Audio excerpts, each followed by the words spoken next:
Okay, so this is going to be a sourdough starter. I did a video on making sourdough bread because we've been doing this forever, my daughter and I, and by the way, it's delicious and you need to get into it. But the starter seems to overwhelm people.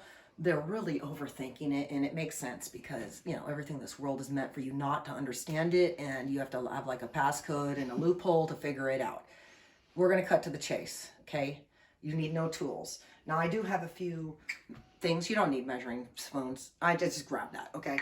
So, to make a sourdough starter. Now, we have this is my active sourdough starter, and her name's Fluffy Buns. She's pretty disgusting. I mean, there's a couple bugs flying out of her. The gnats love the smell.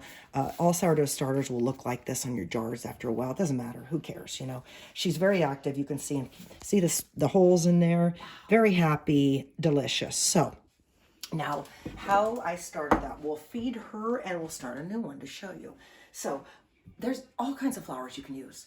Get yourself, just as a beginner, an all-purpose flour. Please, God, get an organic one if you can afford it. You know, the Roundup Ready wheat is going to kill you. You may not think it is. I promise you, your gut is sterile. It has had so much antibacterial from that wheat. So do yourself a favor. Every grocery store has their own brand. Find a cheap organic brand, something. So what I'm showing you here is I love einkorn. We also grind wheat berries. We're not going to get into that on this video. We're just going to use bag stuff to show you. I love einkorn. It's I want to say 11,000 years that this wheat grain has been untouched and unchanged, whereas our wheat has gone through changes probably every year. Who knows? So, love einkorn. You can kind of see, I'll tear this. That's the bag. It's very expensive, folks. I don't expect anyone to buy this stuff. It is so expensive. But when you get into this, give it a try. It makes a delicious loaf of bread. If you're gluten intolerant, you better get to sourdough or quit bread altogether because it is just awful on our guts. Okay, so this is just from our local market. I also have used, Costco has an organic flour that's really nice and cheap. But I think I've told too many people how to make sourdough, so they were actually sold out at my Costco. So I bought this. Okay, we're going to start with this just all-purpose flour. And this is how easy it is, guys. Day one, okay? Feeding day one. Here we go. Empty jar. Here's what I'm going to start with. You know, well, that looks good. Now, what is that amount? Who cares what that amount is? What we're trying to achieve is pancake batter, folks. That's it. Now, when we start a starter, if it's runny, you're never going to see success. These suckers like to be pasty and thick. They're eating that wheat. It's alive. It wants to eat. Now, right now, we have no yeast, and it's going to trap yeast. So we have to buy a little time. We're going to make her thick. So this is hot water. We're on a well. By the way, we have the most artesian well. It's awesome. But I do recommend, do not use your tap water. Okay, folks, get a purified, filtered water, whether you got a filter in your sink, whatever it may be. Don't use distilled either. None of that's going to work. So you're better off using your sink water or bottled water, but get it filtered. Do not have your chlorinated chemical water in your sourdough. Get that filter. Okay, so here's what we're going to do. I am just going to, this water's on hot. Now, I don't want it like 5,000 degrees. I'm probably 120 degrees on heat here, and it's cold out, so it'll be fine because the jar's cold. Here's what I'm going to do. Turn your water down just a little. I'm just rolling it in there until I can start with less and more. Less is more, because if you get it too watery, you got to add more flour. So less is more. Here we go. Let's see what our consistency is. I already like it. I guess I've done this enough. Okay, so come on over here. Now, the first few days, we don't want to add too much. See how thick that is? Whoops, we spilt a little. Can you kind of see? Does that look good, you guys? Can you kind of see? It's chunky on the counter. You see that chunk right there? That's the consistency we want, like you see on the spoon. Now, what we're going to do the first day, because it's captured no yeast, this is just flour and water, is we're going to leave this baby actually not open, but what I want is like a very loose towel on it. I want it to grab everything out of the air, is what I want. So whether you use a paper towel, cheesecloth, those dish towels that people, they're like tea towels or something. This is a washcloth thing. The washcloth kind of suck because they do when you, like fluffy buns over here, when she gets all cakey around the edge, I mean, you kind of pull it off and rip some fur with it. But for an example, boom, that's what you're going to do. That's day one. Now, we just came out in the morning tomorrow. What do I do now? This little guy, and by the way, you need to name your starter, because if you don't, you'll kill it. If you have a name, it's like your children, your pets. You keep them alive. If you don't have a name, you'll forget. So, you know, what we're going to do is now act like it's tomorrow. Now, this is not going to look chunky like this. Tomorrow, if I was to come in here, how it's going to look. Now, you're not adding water. I'm giving you an example. Tomorrow, it's going to look watery and more settled down because it will kind of be eating that flour and not knowing what to do. It's not going to smell real great at the beginning. This good smell comes in later. Okay, so let's say here we are tomorrow now. If you can see it all, we're a little watery again now, right? So now what we do, regardless of our consistency, and I don't know if you guys can see very well, kind of it moving in there. Regardless of the consistency, tomorrow morning, we're going to come in, we add water to thin it out, okay? We want it runny. We don't want pure water, but we want it runny so we can mix stuff in. Okay, so stir that slop up a little bit in there. I like it kind of milky looking with chunks, personally. Okay, we're good to go. Now, what we're going to do, we're going to add more in. Now, I don't discard, folks. If you notice when I talk about coming in tomorrow, I didn't say discard, did I? Don't discard. You're wasting, folks. You can trap the yeast and keep accruing more and have a big bundle to use and make something with rather than the idea of we just keep throwing out. That's why people quit, because they go, I just threw out $50 of flour down the sink because I didn't have time to make a bread every day. No kidding. It's stupid. I agree. Okay, so remember this is day 2. We just added more water. Here we come in. We're trying to achieve thick pancake batter again, guys. Remember, if it's runny, you're doomed. If it's runny, it's not going to start rising and gain all that good stuff. In fact, it almost doesn't even like the yeast when it takes longer when it's watery. So again, we want kind of a nice, thick, and it doesn't have to be mixed all in. You see dry flour and chunk, who cares? It's still going to do the same thing, guys. It doesn't take that much work, but I do understand how people get scared and just get turned off. Okay, so we call this day 2, and you can kind of see, here we go. It's going to have that same consistency. Okay, we're thick again. We like it. Now, again, you let it sit. We want it to, and while it's capturing this yeast, I highly recommend come in a couple times and leave it off. It'll get a little dry in there. It's okay. Leave it off for a little or leave it kind of cracked. You might see some gnats get in there. They're not going to do anything. Trust me. They just like the smell of that yeast.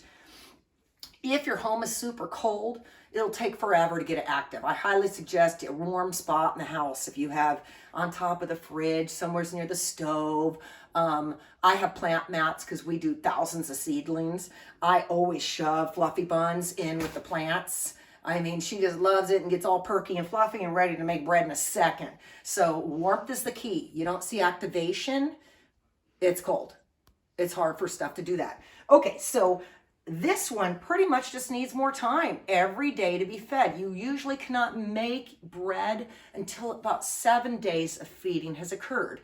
So each feeding at the beginning, do small amounts because you will be accruing to where this jar is going to be full. Now, let's say in 3 days, it's still not ready. Uh-oh, and my jar is full. What am I going to do? Make a loaf of bread. Get some yeast, okay? This is what you do at the beginning when you're not active. We don't discard.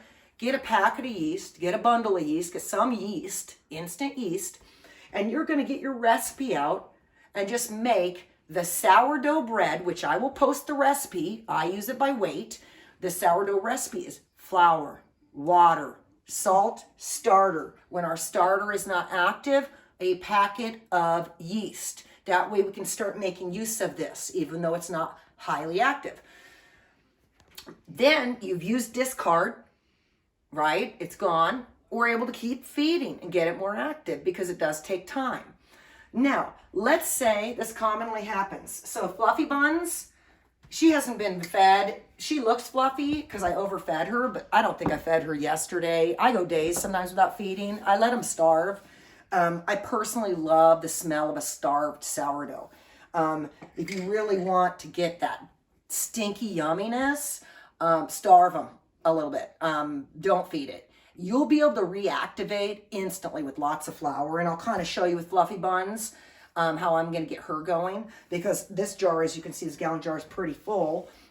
But what we're going to do is feed her, and she'll probably blow out the top of this jar. And tomorrow I'll be making probably like, I don't know, 3 or 4 loaves of bread.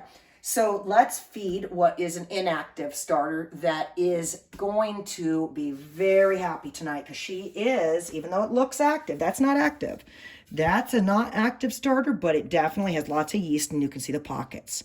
So now what do I do to feed this? Same thing I just showed you. Only more water and more flour because it's a larger amount. If you, let's say, have this going on, you don't want to even make bread for the next week or two, crisis occurred, you're ready to shit can the whole deal and wash it down the sink, get it in the fridge. You can deactivate your starter by putting it in the fridge or the freezer, either or, and just leave it there. It's going to look like it's rotten and you should throw it out. It is not, I can assure you. Only the top gets disgustingly black and colored with like alcohol and weird stuff that the yeast is starving. It's trying to eat. You can slap off that layer and start feeding that thing, and in probably 2-3 days, you're back in business. So you never want to get rid of that thing once you get it going. You want to just plop her in the fridge or something. Okay, so Fluffy Buns, we're going to pretty much give her some water. She takes quite a bit to thin out because I like to have a lot of sourdough starter around. We make a ton of pizza doughs for the farm stand, so it's like, I think the last time I made like 16 of the things, and people just go crazy. We throw just the dough in there frozen, and it's just so convenient for everybody to just make a delicious pizza dough. And you can do it for yourself too. You get too much starter, make a bunch of pizza dough, little blobs, saran wrap those things, throw them in your freezer, and you're not messing around making it on a day you're tired. You're just pulling that out of the freezer. Okay, so you can see the consistency of Fluffy Buns now. She is not thick. You can pretty much see if I tip it a little, looks watery. I mean, that looks like just milk. So now what we're gonna do, same thing. I don't measure, I go off consistency. When you measure and you're dead set on that cup, it could be wrong, the consistency, but you were told to use the 1/4 cup, so you're gonna follow it. It's a better eye with breads to see. Does it look thick? Does it look right? Okay, so this guy, let's just put a bunch in here because she eats a lot. She's a heavyweight when it comes to food. So we'll stir that up, and I think I'm going to even need more than that. Now let's say you need to feed, your jar's too full. Oh my God, but I don't want to get rid and discard because I'm saving up to make like 3 or 4 loaves of bread. Split it. Take what you have before you feed it and break it up into other jars. Feed all those jars. Now that is for, let's say you want to make bread for the neighbors and everybody. You know, sometimes on a rainy day, it's a lot of fun just to make a bunch of good bread items. Okay, we're going to add a little bit more because she's not as thick as I like. And since I want this guy really thick, I'm almost ready to move Fluffy Buns into a new jar because of how much flour is on the lid from scraping. I'm going to add a little bit more because I don't even think that's thick enough. And yes, you will go through a lot of flour at the beginning, learning how often you want to make it. You're going to have to feed it for sure. Again, once it's established, you do not have to feed it every day. While you're creating that starter and it's trying to get active, you do want to feed it every day. Otherwise, it's just going to take so long if you don't. Okay, I like this consistency. As you can see, it's like a friggin' workout just even stirring it. Okay, see that? That looks great. And you can kind of see as I'm pulling it off this spatula thing, that is thick. That's what I want. That is going to make her very happy if we peek in there. That now, when you're this full up in the jar, I don't recommend. I'm a professional. Do as I say, not as I do. That will overflow. You won't realize, and you're going to come out. Since I watch mine a lot, I'm fully prepared for fluffy buns to explode in the next few hours. But you definitely want to be careful, because when it's this high, you want to, like I say, make sure you have a big enough container and jar to make this mess and be able to continue to keep it. This stuff's gold. You don't want to be discarding it down your sink, folks. Do not throw it out. Do not discard it. Continue to make things with it. Just get yourself a couple packets of yeast to buy you time while it's not active, because you can still make the same sourdough and get yourself in the game. So that is pretty much, guys, our detail on our starters. I will post the recipe. It's a basic King Arthur recipe that I had the book like 20 years. Love the amounts. It makes a giant loaf of bread or 2 smaller loaves of bread. And we'll put that on so you guys can start playing around with this and making some sourdough, because, you know, there's the nutritional benefits are beyond. I don't even have to talk about it. We all know sourdough is a fermented bread. It's much different than non-fermented. Non-fermented are just using yeast, we all know. And they've got milks and sugars and treats and sweets, and they're candied breads is what they are.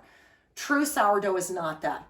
It's a wonderful bread that you can have alongside your meal with a little butter on it and not feel like you've committed some real crimes. So get to baking, everybody.